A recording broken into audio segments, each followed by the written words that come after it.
Good afternoon, Facebook, YouTube, and the world. My name is Tommy Jordan. I'm going to title this video, What Would Have Happened If the Kyle Rittenhouse Shooting Had Happened in North Carolina? This particular story is a huge learning lesson or a learning opportunity for gun owners everywhere. I wanted to wait till the trial was done because at the end of the day, it doesn't matter what the law says, the statute says, the jury of 12 is who decides guilt or innocence. In this case, this trial has been concluded and it went the way I thought it would. I'm not here to argue whether that's right or wrong. I'm not here to argue the morality of that case. I'm here to educate North Carolina gun owners on a couple of things that case should outline to you. And we teach this in class. I'm a NC certified concealed carry instructor, pistol instructor, rifle instructor. That's not bragging. It doesn't make me the absolute best instructor. It just means that people like me go to school to learn laws like this because we have to teach them in our classrooms. So I want to cover a couple things about the Kyle Rittenhouse case and how they would have played out had it been in North Carolina from a legal perspective. Okay? Some of the argument was Kyle Rittenhouse took a gun to a place that was not his own property. He shouldn't have had that firearm there. And then he proceeded to use that firearm to defend himself against 3 guys.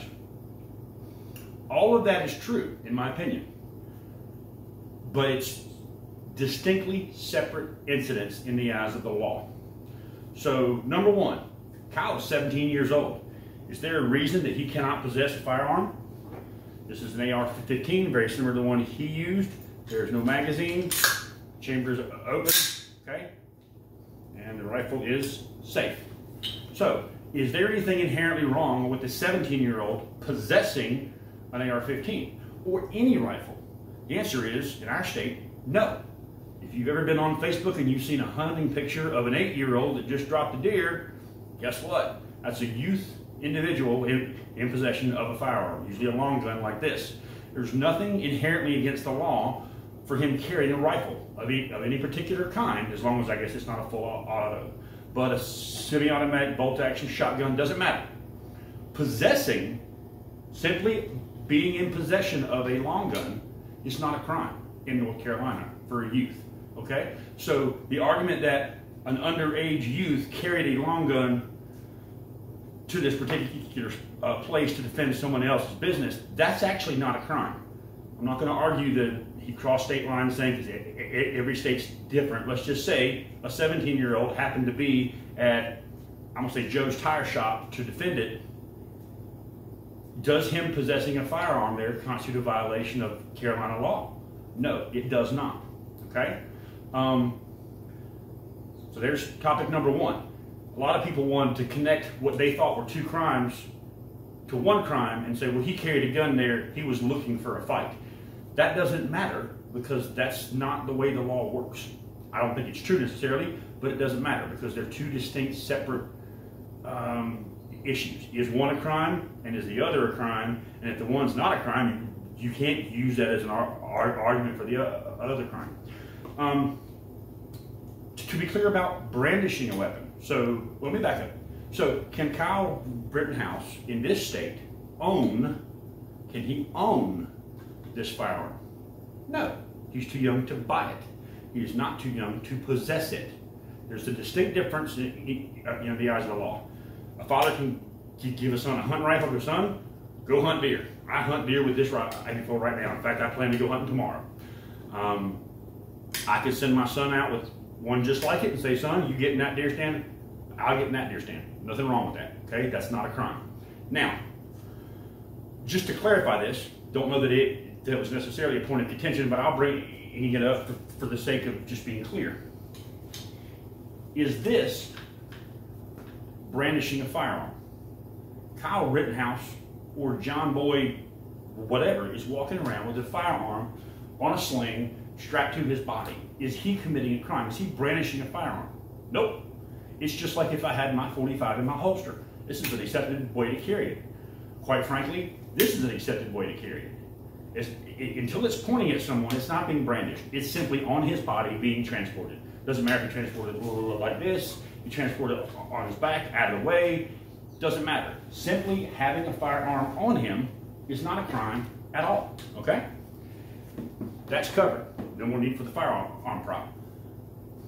So taking that gun to a crime, taking that gun to a scene that later becomes a crime is not connected in any way, shape, or form to the crime that he was charged with, which was the death of 3 men.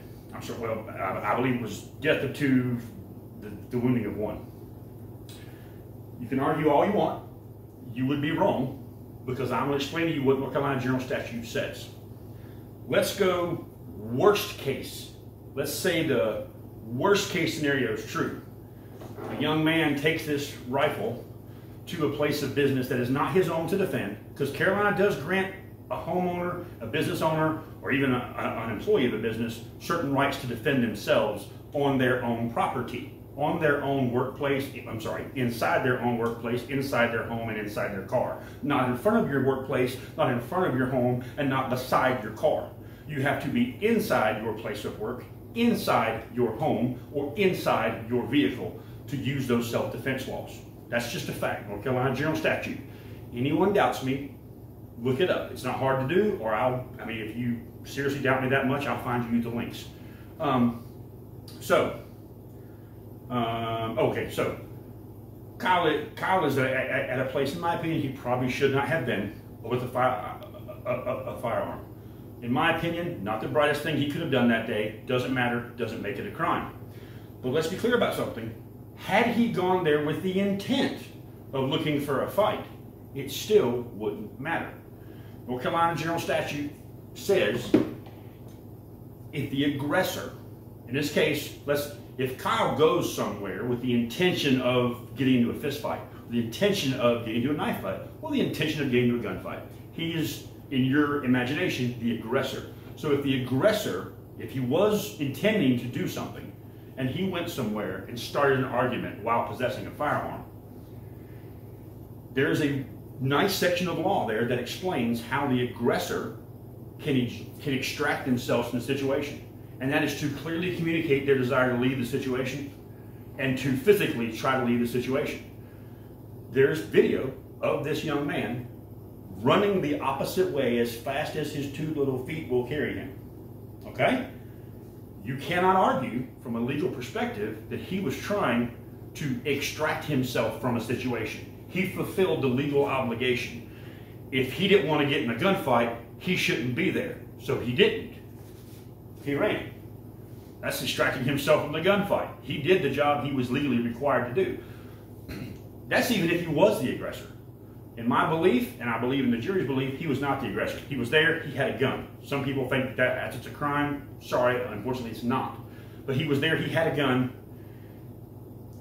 At that point, when he tries to run and gets chased down, he is now the victim. Legally speaking, General Statute pretty much clearly states this. The moment you try to run away and extricate yourself from a dangerous situation, you are now the victim. Whatever happens to you from that point on, you have the right to defend yourself. Just because you showed up with a gun on your hip, but I should have thought to wear my pistol. Hold on. I got a training gun here. Just because I happen to have a pistol on my hip at a certain situation, it's pretended my holster, does not mean I'm armed with a gun. I have bad intent. But I know as a gun owner, the fact that I'm wearing a firearm means I'm going to be held to a higher standard, so I should have some more common sense and try not to get in situations that I don't belong in. So unless it's going to be my life or death, I'm going to peace out and walk away.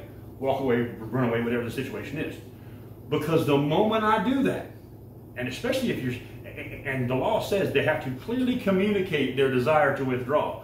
So saying words like, stop, I don't want to fight, that's enough. But even if it weren't, the mere act of him obviously fleeing down a highway as fast as he can, that pretty much covers he was trying to flee the engagement and not be made to be the aggressor. So he did the job he needed to do. So what have you learned? In North Carolina, can you take your firearm, doesn't matter, it's pistol or rifle, to a scene that you have no business being in? Legally, yes, you can do that. It is not a crime for me to go take my pistol or my AR and stand outside of Starnes Jewelers to protect that business during what I think might be an incident of looting. Until such time as that becomes a riot. Now, if it becomes a riot, and guess what? You don't get to decide that, the police do. If all of a sudden the place I'm in now becomes a riot, me possessing a firearm in that location is now a crime. Just having it on me. So I know I should leave before the cops get there. I hate to say it, that's the way you do it. If you think it's going to turn nasty and you have a gun on you, the smartest place you can be if it's not your house is anywhere else, preferably your own house. So I think that covers that. Now, once he's, oh yeah, so do I have any legal right as a firearm owner, regardless of age, 17, in my case 45, 44, gosh, 44, do I have the right to go defend Starnes Jewelers? No, I don't work there. It's not my responsibility. I cannot legally just go somewhere and grab a gun and stand outside that business and shoot somebody for any reason whatsoever. There is no argument where that becomes an okay thing to do in North Carolina. Unless, in this case, I'm standing there with my pistol or my rifle and someone comes up and attacks me.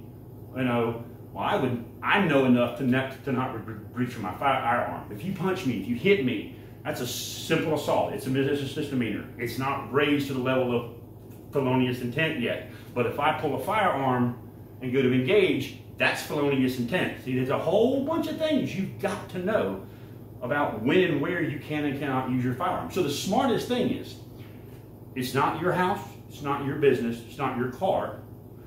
Your butt doesn't belong there. Now, let's say it is your house, your business, your car. Can I go stand outside of my business with my AR-15 and protect my business outside with a gun? Assuming if I've carried that, I do understand that I have the intention of potentially using it. No, you do not have that right. Can you open the door, walk inside your place of business, shut the door, and stand inside and guard it? You absolutely can. North Carolina General Statute clearly lays out in Castle Defense that you have the right to protect your home, your business, or your, you have the right to protect yourself inside your home, your workplace, or your vehicle. Keep in mind, inside, it clearly lays that out. Nothing says outside is fine. It's not fine, it's never gonna be fine. There is no situation in which someone can come up and, let's say you see them, I don't know, tearing up my car. They're keying my car in the parking lot. My life was not in danger. I was inside a building. I cannot brandish my AR-15, run outside and hold them at gunpoint. Can't do that, all right? I can defend my life. That's it. My life's not in danger. I don't get to go brandishing a firearm. Much as I love carrying guns, there are rules. There are rules we have to follow. So keep some of this stuff in mind. If it's not your business, your home, or your vehicle, A, you can't go around claiming self-defense if you're somewhere that you don't need to be and it's not your place. And B, you cannot defend it from outside. I used the Atlanta couple from a couple of years back. Can you take a firearm and go point it at someone on your lawn, saying, "Get off my sidewalk, get off my lawn"? No, that's a gun crime. And if convicted of it, they can come take your guns. Now, that person that throws a rock at your window from the driveway, can you shoot them? No, your life wasn't in danger. If they try to break in your house, can you engage with a rifle or pistol? Absolutely. The moment they start attempting to try to gain entrance into your home, business, or vehicle, you have all the rights in the world. They're all open to you. You don't even have to wait for them to open the door. Shoot right through it if you want to. But you better be inside that business, inside that house, or inside that vehicle, defending your life, not defending property. You cannot use a firearm to defend against theft. You cannot use a firearm to defend against vandalism of property. In North Carolina, that's not legally allowed. Should it be? That's not up for me to say, okay? I'm enough of a southern redneck. There's times that I would be hot-headed and maybe want to, but it's not what the law allows us to do, okay? That's my breakdown of the Kyle Rittenhouse story, had it happened in North Carolina. If you disagree with any of this, keep in mind, one, I'm only claiming what's accurate for NC, but two, please feel free to go find another instructor and ask them. And read the statutes for yourself. If you doubt me, tell me what part you doubt. I will go try to find a statute to codify that for you, okay? That's it. Have a wonderful day, guys. I'll do another video here in a few minutes. Happy Thanksgiving.